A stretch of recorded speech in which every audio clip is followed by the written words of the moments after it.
So last week, Trump signed one of his executive orders, and this time it was about immigration, and he has created a lot of chaos.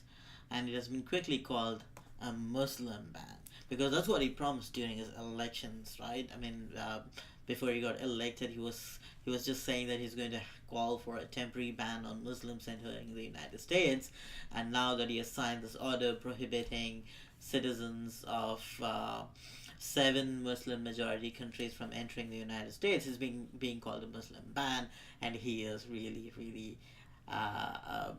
pissed off about that it's being called a Muslim ban. But is it really a Muslim ban? That's a really good question.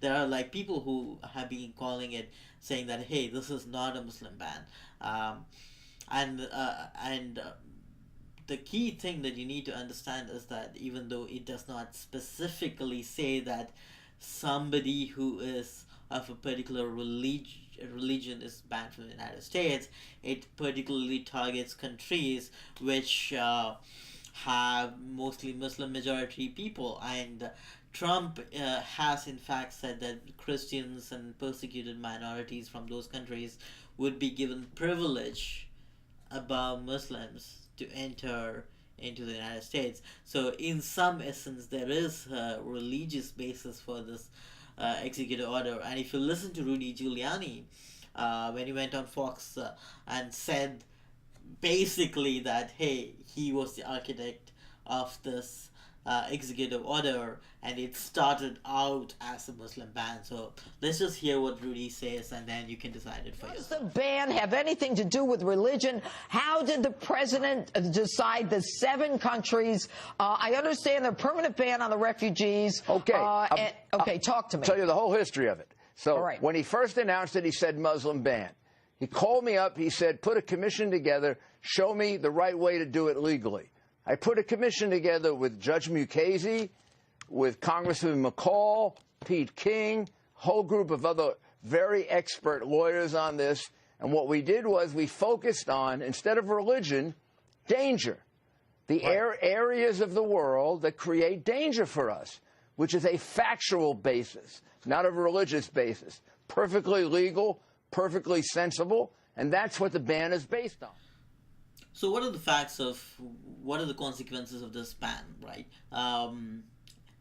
The Trump administration has claimed that only about 129 or a couple of hundred people have been affected by this ban, and it's not such a huge number anyway, which might be true, but that is not. It's not the fact that only a few people were affected, even though those few people who were affected were pretty. There are some stories which are really crazy, like one Iranian grandmom who has a green card since 1997 was not allowed to enter the United States. An Iraqi man who worked as a translator for the U.S. military was also not allowed to enter the United States, even though he basically served a very key and critical function for the U.S. military during the Iraq invasion and occupation, so to speak. There are a lot of these heartbreaking stories that happen where there's little stories of people who have been affected severely by this executive order. But if you look at the grander scheme of things, you can say that hey, at this point in time, only a few people out of the total number of majority of people who come into the United States have been affected. But the implication of the ban is pretty severe. When you make an order which is ad hoc, which is not thought through, and where you say that people who have, no matter what your how long you've been living in the United States, whether you have a green card or not, you can be at a stroke of a pen be disqualified in some sense of entering the United States, living your life here. uh, that is a very terrifying thing for a lot of people. And if you are, as an immigrant, are thinking about, hey, whether I want to move to the United States to pursue opportunities here, to get a job out here, work, contribute to the economy, create a family, and have a residence, pay your mortgage, do everything right, And yet at one day, because of the whim of a president, you can face yourself, you can face deportation. That's a very scary thought. And everybody who is an immigrant in this country is going to start thinking about, hey, maybe, just maybe, I should not. I should think about moving out of the United States, moving to a different country, and contributing over there. And there could be other students, or even scientists and technologists who might be thinking as the USA or the Silicon Valley or the universities in America as places where they can um, contribute. Would probably start thinking about, hey, maybe I should get out. I mean, maybe I should look at some other country which is more protective and more more welcoming, so to speak. And that's going to be a huge loss for the United States. And I think that effect of that is going to be felt for years to come in some sense. We still don't know what the Trump administration, in effect, thinks about general immigration. But from given his opinions expressed during the campaign trails, it is very clear that he wants to limit even legal immigration, not just illegal immigration. Um, while we could be on board with him on the issue of illegal immigrants, where you can say that, hey, you do not want illegal immigrants to come into the country. The question as to whether you would want to restrict even legal immigration um, might be detrimental to the greater economy of the country, and probably of even the world, so to speak. And the ramifications of this is going to be felt for far longer down the line. The fact is that this particular executive order was clearly not thought through. I mean, the language was inconsistent. Even the administration was not clear as to what exactly would be the effect on green card holders. Initially, they said green card holders won't be allowed into the country, and later they said they would be, and then they changed their mind again. And I'm still not clear as to what exactly the position is on this so far. There's been a lot of backlash.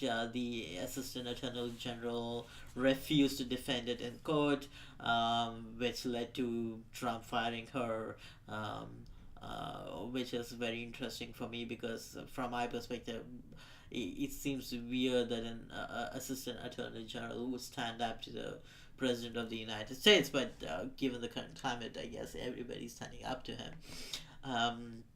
Which is good to see in some sense. There's a lot of backlash, but it's very clear that Trump does not seem to be affected a lot by it. I think in his mind, he promised something to his electors, to his voters, and from his perspective, the people who voted him into office. Care really deeply about Muslim ban and the wall and those kind of things, and he's clearly acting on those campaign promises, keeping those promises. In some sense, he's showing a lot more integrity than we expect from a lot of politicians. Generally, when politicians gain office, for example, Barack Obama ran on a campaign to say that he's going to pull out the troops from Iraq and Afghanistan, but it took him a long time to do that. He ran on a promise to say that he is going to close Guantanamo Bay, but till date that particular facility is not closed. So the reality of the office really puts into question what your campaign promises were, and but so far Trump has been acting as if he doesn't care about the pragmatism of the matter. He's just going to do what he said he is going to do, which is good in some way, but also scary in some other way because of all the scary shit that I've said. If all of them he ends up doing, then we are in for an interesting ride. And also, if he does create all those policies within the first few months, what is he going to do for the next 4 years? It's a question that we don't know how to answer. So at this point, we are not sure what exactly the what exactly he's going to do on immigration, but it's very clear that he's shaking things up. Um, the motivations for his for this particular executive order has been have been questioned. One of the people who have been who was predicting Trump was going to win for a very long time, right before the primaries, right before the Republican primaries, he was saying that Trump is going to win because he thought that he was using tactics of persuasion, as he put it, that nobody else was doing.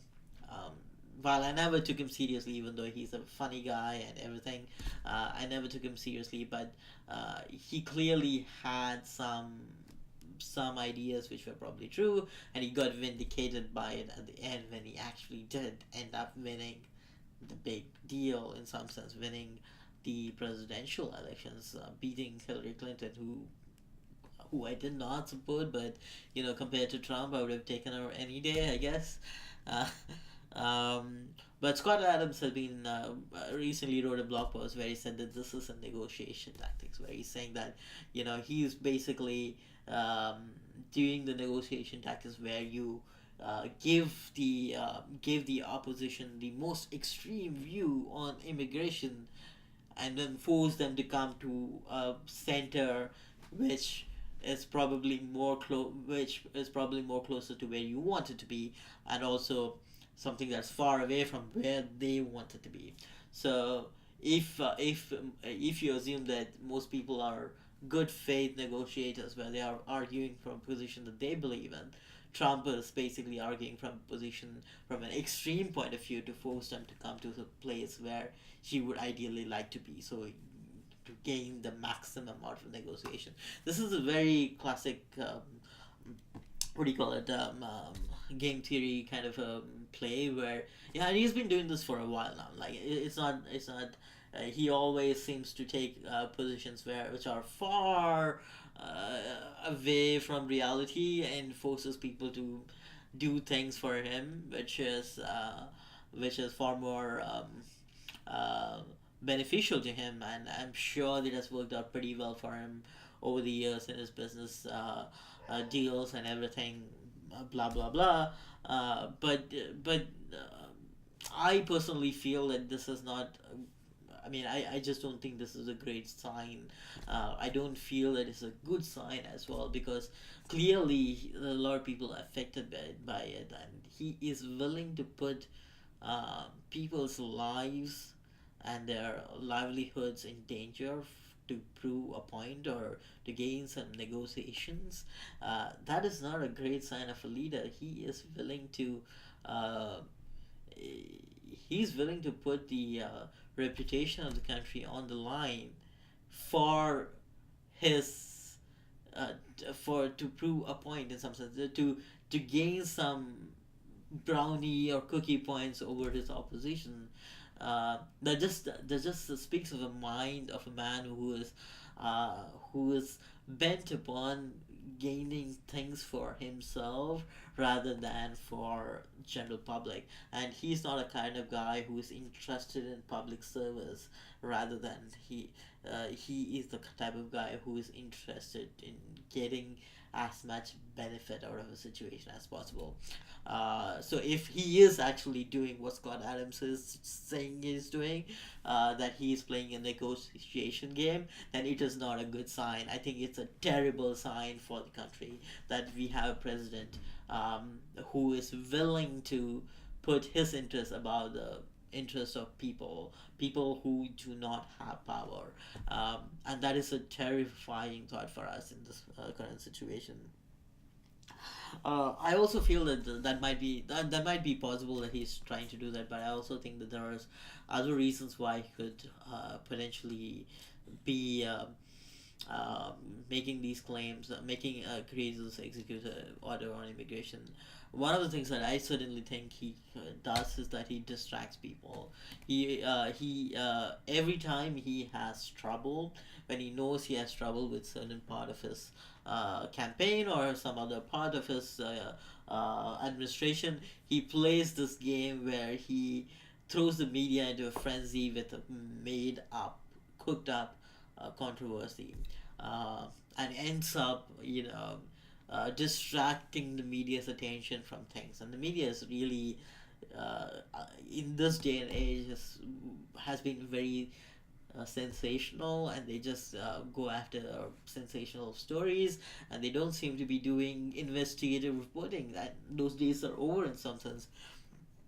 So what I really believe he's trying to do is distract people's attention from certain things. For example, the repeal of Obamacare, which he's been talking about since day one. He said that, just repeal it. The first day that he took office, he went and signed an executive order. And that was his first executive order, where he signed, he said that stop enforcing the federal provisions of the Obamacare as much as possible, whatever that means, right? And he basically said that he told Congress that you need to fast track a repeal and a replace of the plan as soon as possible, and it seems like it is stuck. Like, it's not going anywhere.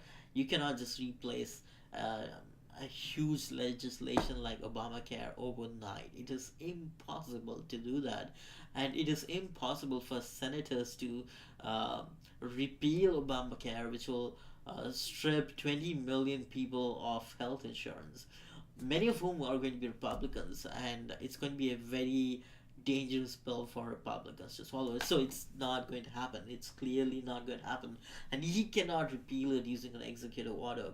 So I strongly believe that one of the reasons why he pushed through this immigration executive order was to distract the attention away from that. From the fact that the repeal of Obamacare is going nowhere. The second thing that he did over the weekend was that he talked to Putin for over an hour, apparently, and we have no details about these conversations. Nobody is asking him questions about it. He has not been asked as to what exactly he talked about. He's not been asked more questions about his ties with Russia, and the investigation into his campaign's ties with Russia.